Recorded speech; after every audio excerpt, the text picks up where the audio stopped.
My recording session for JJ was a bit of a mess. It's been about 5 years since I last played the game, and there's almost nothing on the Japanese side of the internet about it, but I still dived right in. After all, how hard could it be? The problem was, the very first thing I did while playing was something that gave me the totally wrong impression about a basic mechanic of the game.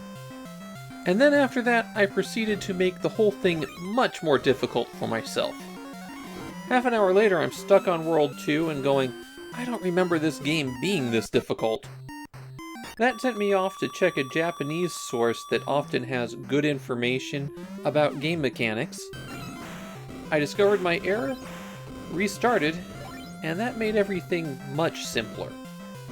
JJ is the sequel to Tobadase Daisakusen, better known as 3D World Runner in the US.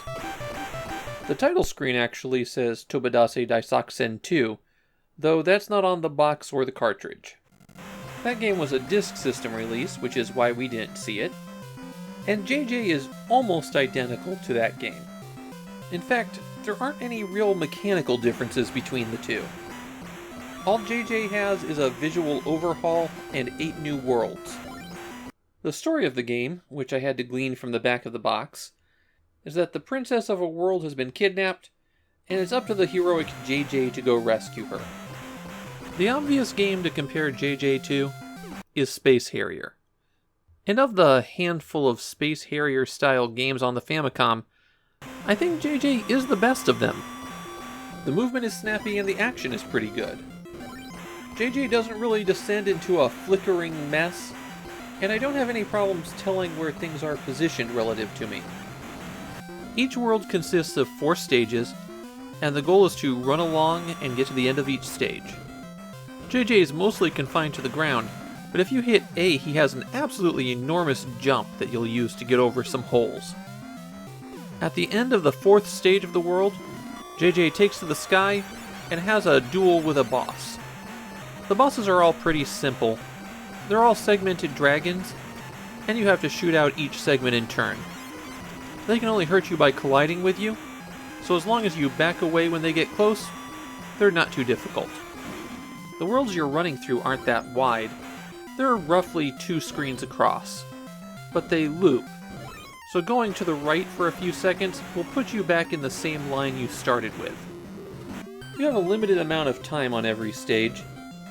This isn't a life bar, it's a timer, and if it runs down, you die and have to do the stage over again. You also die by connecting with anything damaging, say a fire pole or one of these monsters. The monsters' movements are actually my biggest problem with JJ. They have a bad tendency to move in rapidly from the side or just behind you, where you can't really do anything about it. However, there are power-ups you can collect to mitigate them. When you collide with a metal pipe in the train, you bounce off, and sometimes an item will pop out the top. You then have to collect it. Getting these eyes is fatal, and that's what caused my initial problems with the game. The very first pipe I collided with had an eye, it landed on me and I died, but I read it as, oh, you can't collide with pipes twice in a row. When the item pops out, you must collect it automatically. Well, it's not automatic, you just have to run forward and collect again, probably bouncing off the pipe once more. Pipes are often placed in a horizontal line, and you can use that bounce to move in between them, too. The good items to collect include boots. They let you take 1 hit from an enemy. There's also this missile. That lets you fire an attack when you press B. You lose the ability to attack if you die or get hit, though. The clock resets the timer for the stage. This white shirt guy turns you invincible, but it only lasts about 5 seconds. Not nearly enough to make some headway, especially when you consider that you just bounced off something. Finally, the blue shirt power-up gives you an extra life. There are a few stages where there are multiple extra lives, so you can collect all of those, die, and then repeat to build up your life stock. Besides enemies, you could bump into a couple more things while running. Literally, in the case of these, I'm not really sure what they are. They get in your way, often jump up to intercept you if you try to go over them, and you bounce back when you collide with them. They can't wander far from their home point, so you might have to locate a corridor through them. You'll also find springs that send you flying a fixed distance ahead. The full power jump goes about the same distance, but the springs are typically set up in a way that will let you get over some difficult holes. JJ supports the Famicom 3D system, and I think it works better here than it did with Rad Racer.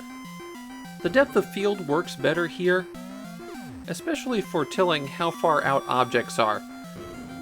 JJ is a pretty solid action game. I found it to be pretty clever technically, too. Important objects are always spawned at corners of the grid. And pay attention for gates between damaging objects. Those usually indicate a path that you'll want to go down. The overall feel of JJ is pretty good. I had fun playing it, and the continue code is just holding down up and A, so it's not impossible to beat it. I suspect that I would have gotten pretty close if I had remembered how the game actually worked right from the outset. The only major problem I have is that JJ feels a bit redundant when placed alongside Tobidase Daisaksen. You can tell it was Square just recycling material on a cartridge that they had released on a disc. But if you were only to play one of them, I'd probably go with JJ.